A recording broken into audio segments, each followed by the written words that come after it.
The idea of a future with self-driving cars sparks both fascination and concern. Just yesterday, Waymo announced the start of a self-driving car-sharing service in Phoenix. And yes, the cars will still have a backup driver in case of problems. But the stakes are high for the U.S. trucking industry, too. And that is the focus of tonight's report in our series, The Future of Work. On the one hand, the industry has long faced a driver shortage. On the other, self-driving trucks could threaten the jobs of truckers, many of whom are older men without college degrees. Economics correspondent Paul Solman explores whether driverless trucks could become kings of the road. Part of our weekly look at the economics, Making Sense. I'm wondering if I missed my turn. What the hell am I going to do here? Longtime trucker Finn Murphy inadvertently showing me how tough a job at truckers can be. So what I need to do is turn around before I get to a low bridge or some other nightmare that I don't want to get involved in. Despite such subtleties, though, says Murphy, the future of work on the road is just around the corner. The driverless truck.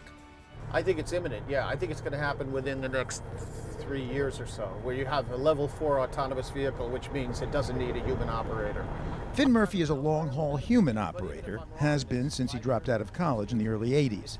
He is now at the top of the trucking hierarchy, driver and mover of pricey cargo like art. And then we all have nicknames, right? So movers were called bed buggers. Bed buggers? Yep. And our trucks are called roach coaches because it has people's stuff in it. And then flatbed haulers, they're called skateboarders. Bed buggers like Murphy driving roach coaches, which haul high-end merchandise, can gross $200,000 a year. Skateboarders, on the other hand, and other non-specialists in this increasingly deregulated, deunionized industry are paid $30,000 to $50,000.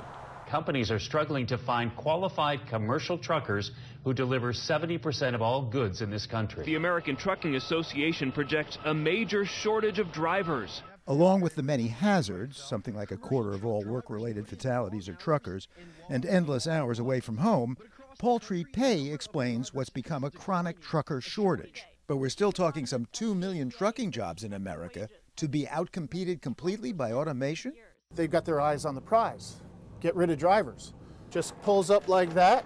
But can programmers teach trucks to hook up the trailer as a human can learn to do? Just about any human? It's got to go all the way up? All the way. Then we put on the red one. So this is lubrication. That's This is very high-tech lubrication. Connect the hoses. In miles. Check the oil. This truck right now has got about 800,000 miles on it. You've got enough oil. Not to mention navigate rain, wind, sleet, or snow, and pedestrians. That's why Finn Murphy's boss, Will Joyce, thinks humans are still in the driver's seat.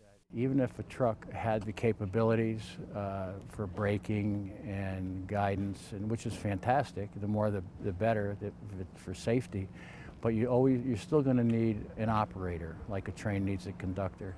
But Murphy remains adamant. I think they're in denial because it's already here.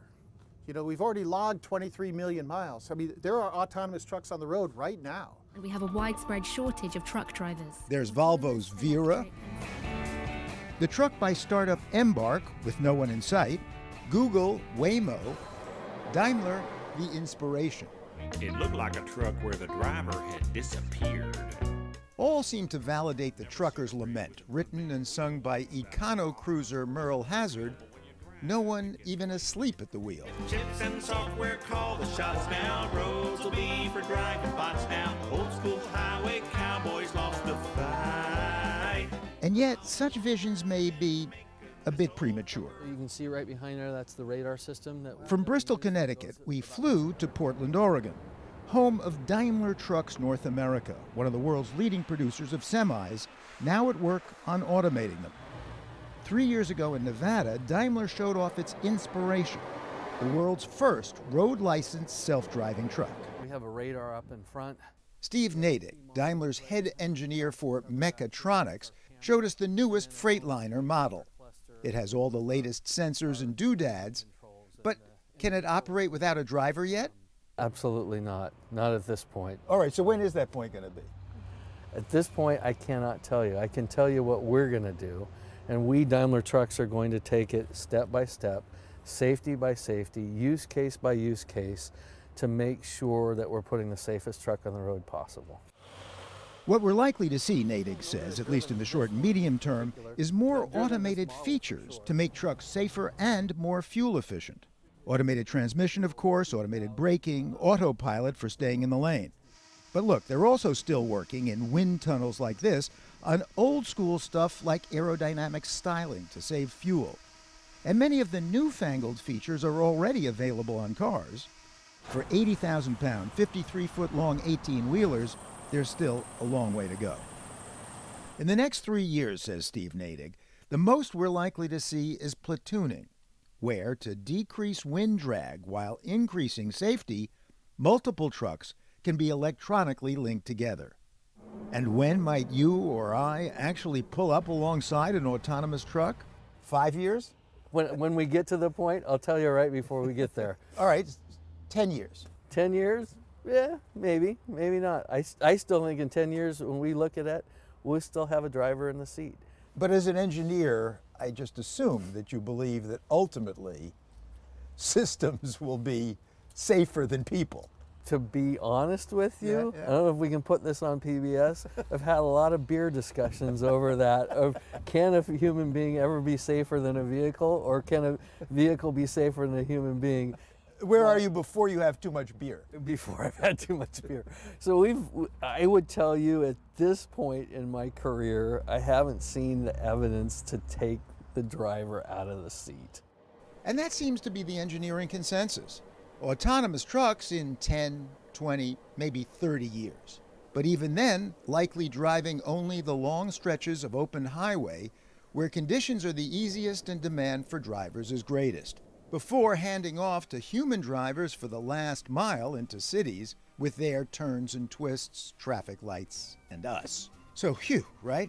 Truckers can keep on trucking. The biggest threat to truck drivers is not job loss in the near term. Sociologist Steve Viscelli wrote the book on trucking, a book anyway, after driving a rig for 6 months himself. The biggest threat to truckers? The loss of job quality.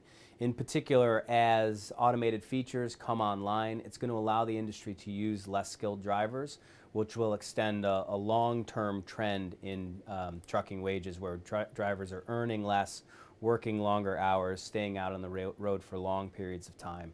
And automation could feed right into that, allowing the industry to use less skilled drivers. That doesn't leave Finn Murphy, our long-haul driver and student of history, with a lot of hope. I mean, we've had this problem in civilization for millennia. The issue is what does a society decide if they have a role in helping these folks out? And if the average age is 55, these guys are going to be computer programmers when they didn't finish high school? I doubt it. Oh, look at these 3 pedestrians. Ladies, are you really doing this? Yes, that's kind of amazing. Now, how's a machine going to view that? That's a good question. Well, that's a very...